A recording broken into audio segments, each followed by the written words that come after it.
बच्चों, आज मैं आपको इंटर दर्जा का उर्दू का दूसरा सबक पढ़ाने जा रहा हूं, जिसका उन्वान है मिट्टी का तेल। मिट्टी का तेल और इसका सिन्फ है मजमून, और इसके मजमून निगार हैं ख्वाजा हसन नजामी। ख्वाजा हसन नजामी इसके मजमून निगार हैं। इसका उन्वान या शीर्षक जो है वो है मिट्टी का तेल। एक बात जानने की है यहाँ पर कि मिट्टी का तेल होता क्या है। कई किस्म के तेल होते हैं। एक मिट्टी का तेल है, एक खाने का तेल है और एक लगाने का तेल है। उम्मूमन हम 3 किस्म के खास तेलों की बात जानते हैं। तो मिट्टी का तेल वह तेल जो मिट्टी के नीचे से निकाला जाता हो और वो हमारे मुख्तलिफ कामों में हमारी मदद करता हो। हमारी सवारी चलाने में, हमें रोशनी पैदा करने में और दूसरे कामों के लिए मिट्टी का तेल। कभी जब कोई मुसीबत आती है, कोई पास नहीं होता, तो मिट्टी का तेल खुद को जलकर हमारा शरीक गम होता है, यानी हमारे गम में शरीक होता है, शामिल होता है, वह मिट्टी का तेल होता है। मैं इसकी अफादियत और इस पर बाद में आऊंगा। यह असल में है सिन्फ के एतबार से ये मजमून है, जिसको हिंदी में निबंध कहते हैं और इंग्लिश में एसे कहते हैं। ये है क्या, किसी खास मौजू पर जो तहरीर कलम बंद की जाए उसे अदबी इस्तिलाह में मजमून कहते हैं। नहीं, किसी खास टॉपिक पर या किसी खास उन्वान पर उसकी खासियत, उसकी अहमियत, उसकी अफादियत और उसके जो हमारे साथ ताल्लुकात हैं, उसके ऊपर कोई बात जब लिखी जाए, उसको वाज़े किया जाए एक खास उन्वान के तहत, वो मजमून कहलाता है। मजमून आप बचपन में जब आप 4 क्लास 5 क्लास में पढ़ते रहेंगे तो आपको बहुत सारी टॉपिक पर मजमून लिखने कहा जाता रहा होगा। कभी गाय पर, कभी घोड़ा पर, कभी आपको खेल पर, गोया के मुख्तलिफ उन्वान पर मजमून लिखने के लिए कहा जाता रहा होगा। और आपने लिख के दिखाया भी होगा, आपने इसकी कोशिश की होगी, इसका मश्क क्या होगा, प्रैक्टिस क्या होगा, अभ्यास करके अपने मजमून लिखने की कोशिश की होगी और सीखा भी होगा।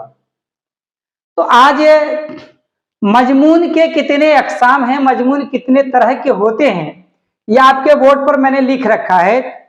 मजमून खास तौर से 4 तरह के होते हैं, 1 2 3 4। पहला मजमून है आपको इल्मी मजमून। इल्मी मजमून वह मजमून जिसमें के मजमून निगार का नुक्ते नजर इल्मी हो और अंदाज उनका आलिमाना हो। अंदाज क्या हो, आलिमाना हो। इल्म के माने जानना और आलिम के माने जानने वाला, यानी उनका जो नजर हो, नुक्ते नजर, वह इल्मी हो। इल्मी क्या मतलब, इल्म के मैदान में उसमें गहराई हो, उस पर उनको अपना पकड़ हो और साथ साथ उनका जो लिखने का अंदाज हो वह आलिमाना हो, आलिम के अंदाज का, जानकार के अंदाज का हो। इसलिए उसको इल्मी मजमून या लिटरेरी ऐसे कहते हैं। ये आमतौर से आप देख रहे होंगे आपके बोर्ड पर कि उस मजमून में जिसमें मजमून निगार अपना जो मंशा जाहिर करता है या अपनी बात जो बताता है, वो बात जानकारी वाली हो, गहराई से, और दूसरी बात कि उनके का जो अंदाज हो कहने का, वो एक जानकार की हैसियत का हो। ऐसे मजमून को हम इल्मी मजमून कहते हैं। ये इल्मी मजमून पहला किस्म। उसके बाद है दूसरा किस्म है आपको जरीफाना मजमून। नहीं, तनकीदी मजमून। आप गौर से देखिए, आपके बोर्ड पर लिखा हुआ तनकीदी मजमून, इसको क्रिटिकल ऐसे कहते हैं, इसको आलोचक निबंध कहते हैं हिंदी में आलोचक निबंध। एक बात आप जानिए कि इस संसार में जिसकी आलोचना होती है वही अपने आप को इल्मी मैदान में, ज्ञान के क्षेत्र में मजबूत होता है। जिस तरह सोना को तपाकर सोना के जेवरात बनाए जाते हैं, उसी तरह शेर व अदब या तफहीम की दुनिया में जो लोग तहरीर करते हैं शेर और इसकी तफहीम को, इसकी ताबीर को, इसकी तशरीह को समझने के लिए उन पर जो उंगलियां उठाई जाती है, उनकी जो कमियों को गिनाया जाता है, ये कमी गिनाना तनकीद है। तनकीद के माने होता है वैसी कमी को जाहिर कर उसके अंदर इस्लाह पैदा करना। कमी को उजागर करते हुए मजमून में या आपको शेर व अदब में इसमें कमी क्या रह जाती है, इसको सामने लाके जो बात समझाई जाती है या बताई जाती है मजमून निगार को या शायर को, तो ऐसे मजमून को तनकीदी मजमून कहते हैं। और यह जरूरी भी है, क्योंकि नए कलमकार पुराने कलमकार के सोहबत में रहकर इस बात को सीखने की कोशिश करते हैं, वो उनकी कमियों को उसके सामने लाकर बताते हैं, जिससे उनके अंदर निखार पैदा होता है। एक लफ्ज है इसमें तनकीस, नक्श निकालना। तनकीद और तनकीस में फर्क यह है कि तनकीद आप कर रहे हैं, उसका गर्ज होना चाहिए इस्लाह, मतलब जिस आदमी की कमी आप निकाल रहे हैं या जिस मजमून निगार या जिस शायर की कमी आप निकाल रहे हैं, उसके अंदर सुधार होना चाहिए, इस्लाह होनी चाहिए। और तनकीस का मतलब होता है नक्श निकाल के उसे बेवकूफ बना देना, उसके लिए मैदान में ऐसी बात छेड़ देना या छोड़ देना जिससे वो शर्मिंदा होकर मैदान छोड़ दे। तो ये तनकीद की जगह तनकीस है। तनकीद करना चाहिए बगर्ज इस्लाह की गर्ज से। अब अगला है जरीफाना मजमून। आप यहां पर देख रहे होंगे कि जिस मजमून में लिखने वाला जरीफाना रुख इख्तियार करे। अब जरीफाना रुख ये तो क्या है करे, वो जरीफाना मजमून कहलाता है। जरीफाना रुख हंसने हंसाने की बात या उस पर उस तरह का अंकुश लगाना जिससे उस पर कुछ असर पड़े, यह जरीफाना मजमून होता है। एक है इंशाइया, ये जरीफाना मजमून का ये था। इसके बाद है एक इंशाइया।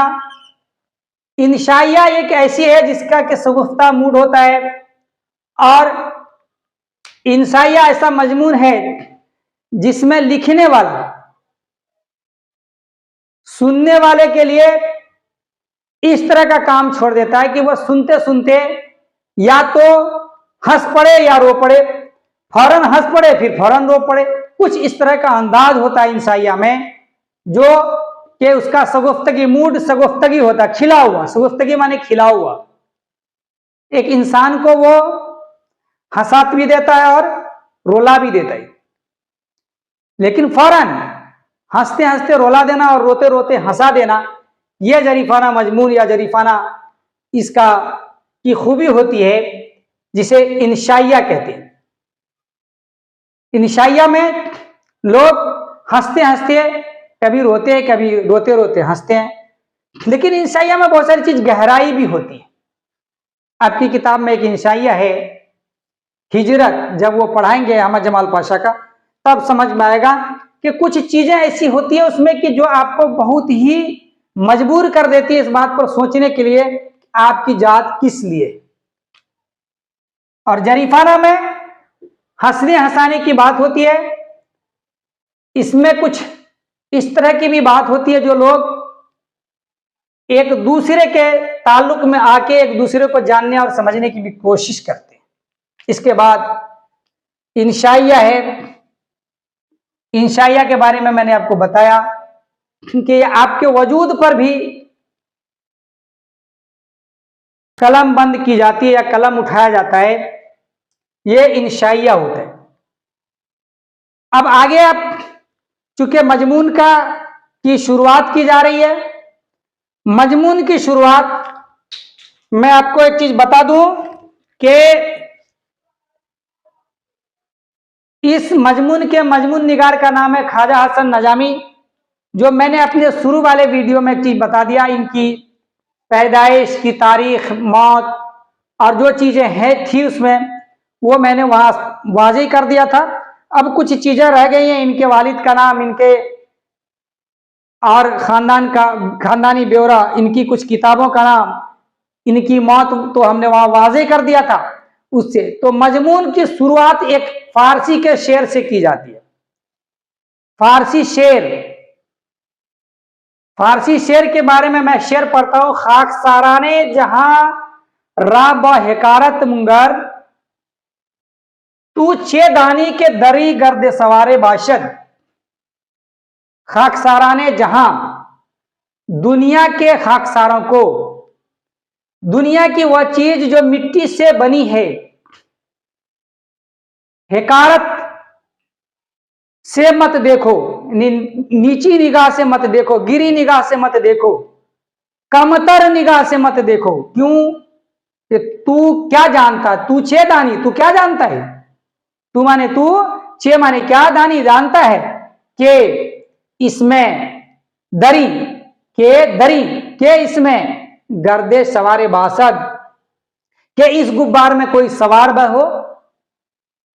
दुनिया में गुब्बार ही, ये जो धूल मिट्टी हैं, ये धूल मिट्टी ही हर चीज को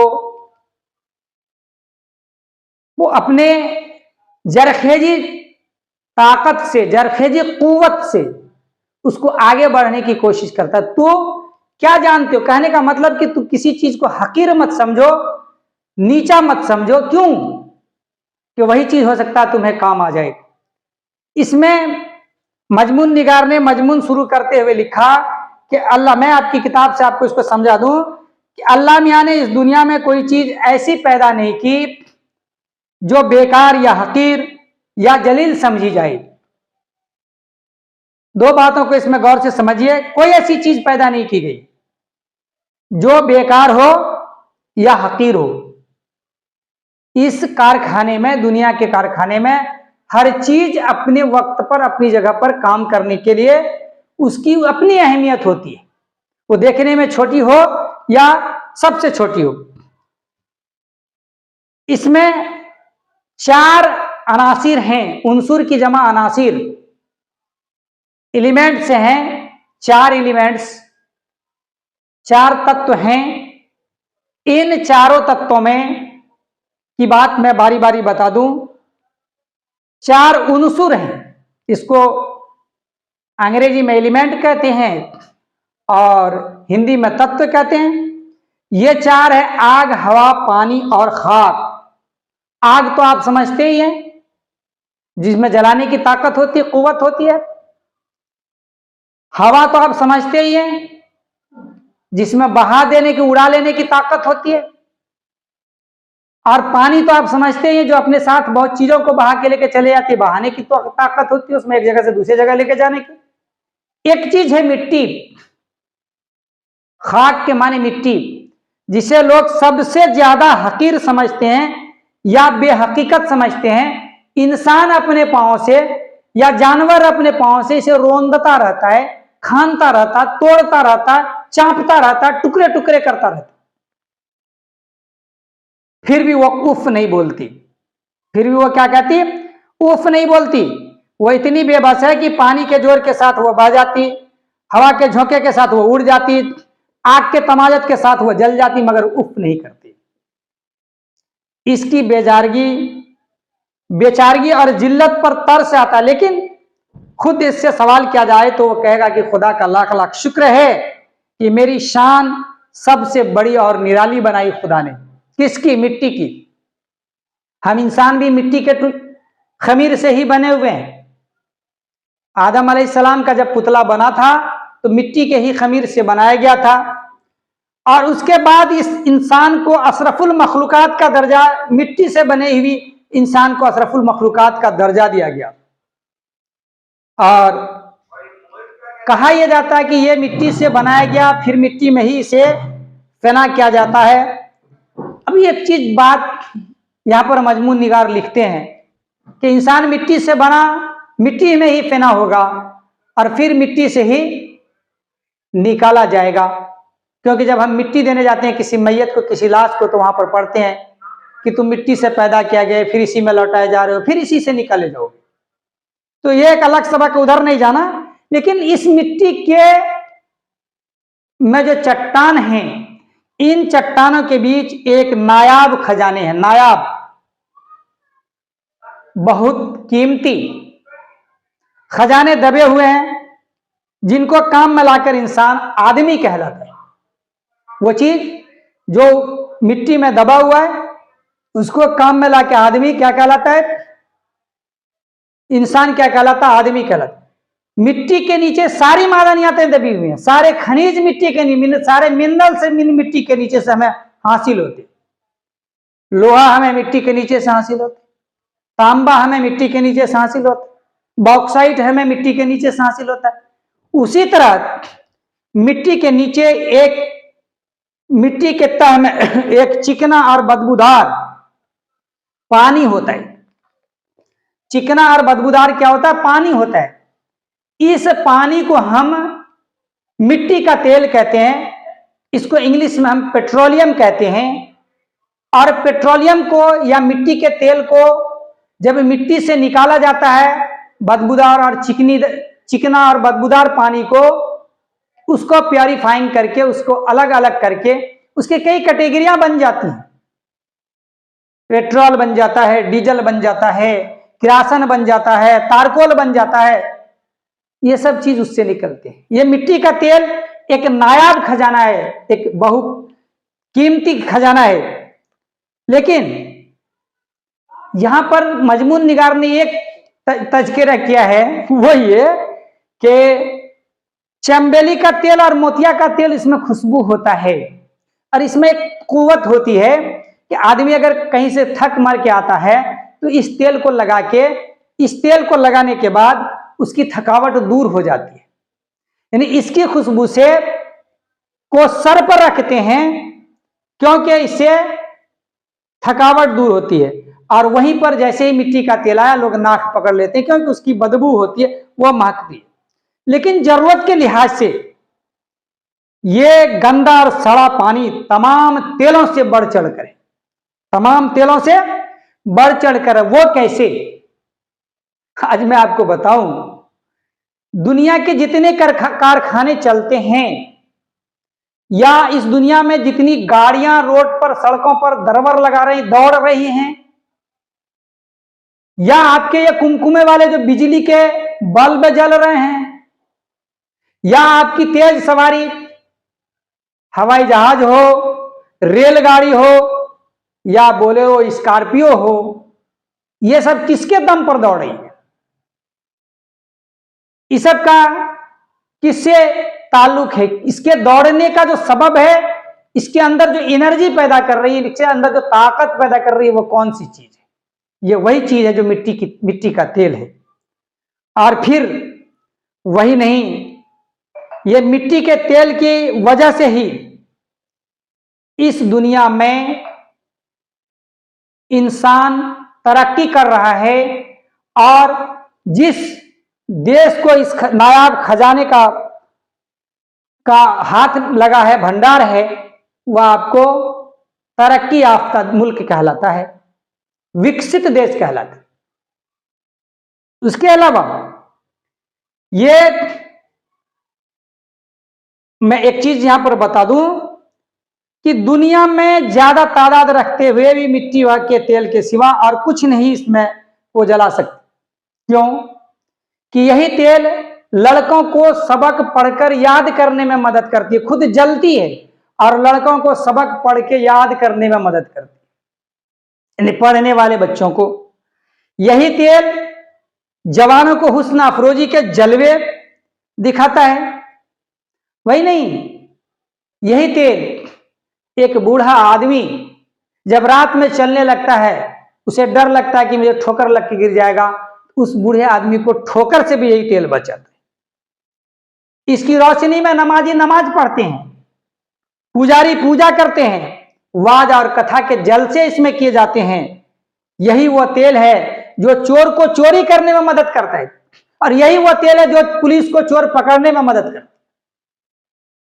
लालटेन दिखाता है। वही नहीं, बल्कि एक अच्छी बात यहां पर मजमून निगार ने लिखी कि गम की रात में, जुदाई की रात में, जब मुनि से गम खार गम गुसार पास न हो, तो मिट्टी का तेल जल जल कर अपना वजूद फना कर देता है और इंसान का शरीके गम और बनकर बासे तसल्ली बन जाता है या तसल्ली होता है।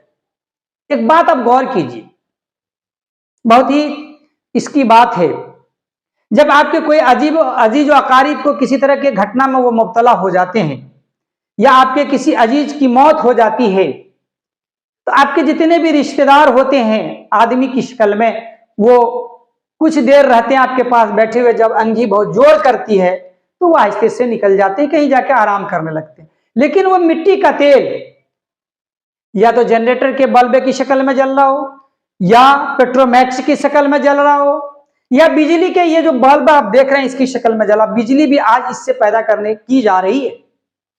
ये आपका उस वक्त जब कोई गम गुशार नहीं होता, कोई आपको पूछने वाला नहीं होता, तब ये आपके सामने अपने वजूद को जला जला करिए, खुद को फना करके आपका शरीक हयात या शरीक गम बन जाता है। शरीक हयात नहीं, शरीक गम, सॉरी। इसके बाद मजमून निगार ने एक आदमी के नाम के साथ जिक्र करते हुए बताते हैं कि अमेरिका का रॉकफेलर इसी खाक के नीचे रहने वाले तेल की बदौलत लातादाद दौलत का मालिक बना। यह तेल बेचकर, तेल की तजारत करके, तेल को एक मुल्क से दूसरे मुल्क सप्लाई करके बेच बेच के ये क्या हो गया, लातादाद, यानी दौलत की कोई तादाद नहीं, गिनती नहीं, उसका ये क्या बन गया, मालिक बना। यही तेल अगर दूसरे मुल्क के हाथ में हो तो सारी दौलत उसके यहां चली जाती है, क्योंकि ये जो मिट्टी का तेल है, ये मिट्टी का तेल आपकी बुनियादी जरूरत को, सारी जरूरतों को पूरी करते हैं। मैं एक मिसाल आपको बता देना चाहता हूं। आप अगर मिट्टी के तेल का 10 रुपया बढ़ जाता है तो किराया 10 रुपया बढ़ जाता है। जब किराया 10 रुपया बढ़ता है तो आपके इर्द गिर्द आप जितने सामान इस्तेमाल करते हैं सबका कुछ न कुछ रेट बढ़ जाता है, कीमतें बढ़ जाती हैं। क्यों बढ़ जाती हैं, इस पर गौर कीजिए जरा साहब। वो इसलिए बढ़ जाती है कि जितने सामान को लाने और ले जाने के लिए जो मिट्टी, ये गाड़ियां चलती है, वो मिट्टी के तेल से चलती है। मिट्टी का तेल का कीमत बढ़ते ही सारी चीजें बढ़ जाती हैं, सारी चीजों की कीमतें बढ़ जाती हैं। इसलिए मिट्टी का तेल बहुत कीमती है हमारे लिए। यही तेल दुनिया के तमाम कलों में काम आता है। यही वो चीज है जिसके बल पर दुनिया की मशहूर सवारियां और मोटर गाड़ियां चलती हैं। अब इसमें मजमून निगार एक बहुत ही कीमती सबक हमारे लिए छोड़ते हैं। ऐ खाके नसी तेल, हमको तेरी ये अदा भाती है, जहां आग करीब आई और तू मुश्ताल हुआ, खुदा की कुदरत है कि तुझ में ये सलाहियत है कि तू आन के आन में शोलाजार बनकर मकबूल हो जाता है। और इंसान की ये किस्मत कि बरसों टक्करें मारता रहे, पहाड़ों दरियाओं में सरगर्दा फिरता रहे, मगर वह तजल्ली नसीब नहीं होती जो वजूद खाकी को जलाकर फना कर दे। ए मिट्टी के तेल, ए खाके नसी, ए मिट्टी के नीचे बैठने वाली तेल, तुम्हारे अंदर एक ऐसी सिफत है कि अगर कोई आग आ जाए करीब तो तू फौरन क्या होती है, भपक उठती है, जल उठती है, मुश्ताल हो जाती है, और तू आन के आन में शोलाजार बन जाती, आग बन जाती, आग ही आग। लेकिन इंसान की किस्मत में यह कहां कि इतनी जल्दी वो जल जाए या इतनी जल्दी वो खुद को क्या पाले, वो सिफत पाले जिससे उनको अल्लाह की जो नियामतें हैं या अल्लाह की जो दीदार है वो हो जाए। ये अल्लाह के बंदे को कहां नसीब है, ये भी खाकी है। जबकि वो बरसों पहाड़ों पर बरसों अपनी टक्करें मारते रहें, अल्लाह को याद करते रहें, दरियाओं में यहां वहां घूमते रहें, ये तजल्ली उसको, ये रोशनी उसको नहीं मिल सकती। क्यों?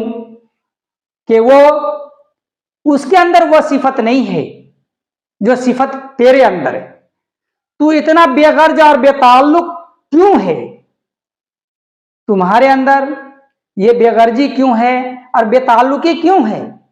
क्या कि तेरे रोशनी में शराब खारी हो या इबादत इलाही, तुझे रोशनी देने से काम। क्या तू सतसी नहीं कर सकता जो लोगों को गुनाह से बचाए या कम से कम उनको गुनाह करने में मदद ना दे? यानी अच्छा काम भी लोग कर रहा है तब भी तू जल के उसे रोशनी दे रही है, बुरा काम भी कर रहा है तब भी तू जल कर उसे रोशनी दे रही है। इतनी बेगर्जी बेताल्लुकी है तेरे अंदर। क्या तुझ में इतनी ताकत नहीं कि खुदा के नाफरमान इंसान को अपनी आतिशी तमाचे से खबरदार कर दे? बेशक तुझ में सब ताकतें खुदा ने रखी है, ये ताकत तेरे अंदर खुदा ने रखी है, लेकिन तू ऐसा नहीं करती। क्यों? मगर तू अच्छी ताकतों को काम में लाता है जिससे किसी को तकलीफ या किसी की दिल आजारी ना हो। मैं एक बात बताऊं आपसे, एक बात पूछना भी चाहिए कि इंसान को अगर यह ताकत मिल जाए जो ताकत तेरे अंदर है, तो वह कितने को नेस्त नाबूद कर देगा, कितने को बर्बाद कर देगा, कितने का वो नुकसान कर देगा। लेकिन तेरे अंदर यह ताकत रहते हुए भी तू ऐसा क्यों नहीं करती? इसलिए कि तुम्हारे अंदर जो सलाहियत ताकत है, अच्छी ताकत, तू उसे इस्तेमाल करता है, बुरी ताकतों का इस्तेमाल नहीं। और अलबत्ता इंसान अपनी नेक कुव्वतों को भूल जाता है। अब इंसान को जो हजरत आदम अलैहिस्सलाम की औलाद है उसको ये याद कराई जा रही है कि वो जो है वो अपनी उन कुव्वतों को, नेक कुव्वतों को, अच्छी ताकतों को भूल जाता है और बुरी ताकतों को काम में लाकर खुद तकलीफ उठाता और दूसरों को भी तकलीफ देता, अपने भी तकलीफ उठाता और दूसरों को भी तकलीफ देता। यानी चाह कुनरा चादर पेश, कुआं खोदने वाले के आगे कुआं आता है। वो इस तरह, मैं एक कहानी आपको छोटी सी सुना दूं। एक जज साहब थे, कैसे कुआं खोदने वाले के आगे कुआं था। नहीं, एक आदमी किसी को अगर परेशान करना चाहता तो वो कैसे परेशान पहले हो जाता। आप अगर किसी को परेशान करना चाहते हैं, उसको परेशान करने का जो मंसूबा बनाते हैं उससे पहले आपको जागना पड़ता, मंसूबा बनाना पड़ता, मंसूबा तैयार करना पड़ता है। और मंसूबा तैयार करने के साथ साथ आपकी परेशानी बढ़ी रहती है। तो मैं एक कहानी सुना दूं। एक जज साहब थे, एक दिन वो जब अपने ऑफिस से कचहरी से लौटे तो रास्ते में एक बच्चा खेलता हुआ उन्हें मिल गया, जो रो रहा था, खेल भी रहा था, रो भी रहा था। जज साहब को बड़ी ताज्जुब हुई, उसने पूछा तो बोला मेरा कोई नहीं। वो उठा के अपने घर लेते चले गए। जज साहब की बीवी को बहुत खुशी हुई, क्योंकि जज साहब को एक ही लड़का था और दोनों हम उम्र था। क्या था? हम उम्र था। तो जज की बीवी को बड़ा अच्छा लगा कि दोनों एक साथ रहेगा, खेलेगा, तो मेरा भी काम आसान होगा कि दोनों खेलने में रहेगा तो हम अपना काम करेंगे। बड़ी खूबी से दोनों को रखने लगे। हुआ यह कि जज साहब का जो अपना बेटा था उसका एडमिशन स्कूल में कराया गया, और इस बच्चे का भी, कि ये बच्चा जो घर पर ट्यूशन पढ़ाने जो मास्टर आता था उसके साथ रह के, जब बच्चा को, चूंकि उस बच्चे को खिलाता था तो उसके साथ रह के बैठ के पढ़ भी लेता था, याद हो जाता था। तो इसको देख के उसकी माँ ने भी कहा कि नहीं, इस बच्चे का भी एडमिशन कराइए, दोनों भाई एक साथ पढ़ेगा, जाएगा आएगा। एडमिशन तो करा दिया गया। लेकिन कुछ दिनों के बाद जज साहब का अपना बच्चा पढ़ने में पिछड़ने लगा, ये जो पाके लाया गया था बच्चा ये आगे बढ़ने लगा। तो एक तासुब अंदर पैदा हुआ जज की बीवी के कि मेरा जो बच्चा जो मेरे वतन से पैदा हुआ है वो पिछड़ रहा और ये आगे बढ़ रहा है। तो उसने जज से एक मशवरा किया, जज को कहा कि भाई तुम इसको खत्म कर दो, नहीं तो ये क्या होगा कि हमारे जो अपना बच्चा है वतन का उससे आगे बढ़ जाएगा और लोग हमारे ऊपर कीचड़ का खानी करेंगे या कीचड़ छीटेंगे या हमारे नाम से लोग गलत ये करेंगे। तो जज साहब ने वहां के कसाब जो गोश्त वगैरह का पैकारी बिजनेस करते हैं उनसे तय किया कि भाई देखो, मैं कल एक बच्चा को गोश्त लेने भेजूंगा, तुम उसका किला तमाम कर देना, मतलब उसको कत्ल कर देना, आखिर केस मेरे अगर कोर्ट में जाएगा तो मैं तुम्हें वो कर लूंगा। इस बात पर वो कसाब भी राजी हो गया। दूसरे दिन जब वो बच्चा को गोश्त लाने के लिए पैसा लेके भेजा जा, गौर से समझिएगा इस कहानी को, बच्चा को जब पैसा लेके भेजा जाता है गोश्त लाने के लिए, रुपया और झोला लेके, तो रास्ते में वो जब जा रहा है तो देखता है कि जज का बेटा वो बैठ के वहां पर जुआ खेल रहा है, ताश खेल रहा, फलसबाजी हो रही है। वो थोड़ी देर वहां पर रुक जाता है। वही बच्चा जिसे गोश्त लाने भेजा गया था, जो पाया हुआ लड़का जज साहब का था, जब वो रुक जाता है तो देखता है, तो वो थोड़ी थोड़ी बात पर बताता है उसको। तो वो हुआ कि जो वो सब पैसे हार गए थे वो धीरे धीरे उसका लौटने लगा। तो उस लड़का ने कहा कि भैया तुम ऐसा करोगे, खेलो मैं गोश्त लेके आ जाता हूं। यानी जज का अपना लड़का झोला और टका लेके चला गया गोश्त लाने के लिए। गौर से समझिए बात को। चाह कून रहा चादर पे, कुआं खोदने वाले के आगे कुआं। जब बच्चा चला गया तो अब ये जो खेलने लगा, खेलते खेलते वहां जितना पैसा था सबका पैसा जीत के पोटी बांध के लेके बैठा हुआ है, इंतजार कर रहा है अपने भाई के आने का। वो आ ही नहीं रहा है, क्योंकि कसाब के यहाँ तो बात तय थी, इसको जो पहुंचेगा उसको खत्म कर देना। कसाब के यहाँ भी पूरी भीड़ थी, उसने वो क्या कौन काम, उसे ले आके कमरे में बंद करके छोड़ दिया। अब जब देखा ये नहीं आया तो सोचा कि वो गोश्त लेकर घर चला गया, आस्ता पस्ता के सारे पैसा का पोटली लेके घर पहुंचा। जज की बीवी देख के एकदम वो हो गई, अरे पूछा इस बच्चे ने सारी बात सच बता दी कि ऐसी सी बात थी, हम ऐसा करने लगे। वो जज की बीवी ने सर पीट लिया, फौरन जज को बुलाया, कहा देखो ऐसी सी बात है। जज दौड़े दौड़े जाते हैं कसाब के पास, कहते हैं कसाब ने कहा कि भैया आपने सर जो बात कहा मैं पूरा कर दूंगा, रात में मैं उससे पूरा। कहा नहीं नहीं, अब मेरे आंख की पट्टी खुल गई है, अब मेरे आंख की पट्टी खुल गई। वो पट्टी जो तासुब की बंधी हुई थी या नफरत की बंधी हुई थी दूसरों से, अपनों से मोहब्बत की, वो पट्टी खुल गई है, तुम उसे निकाल दो।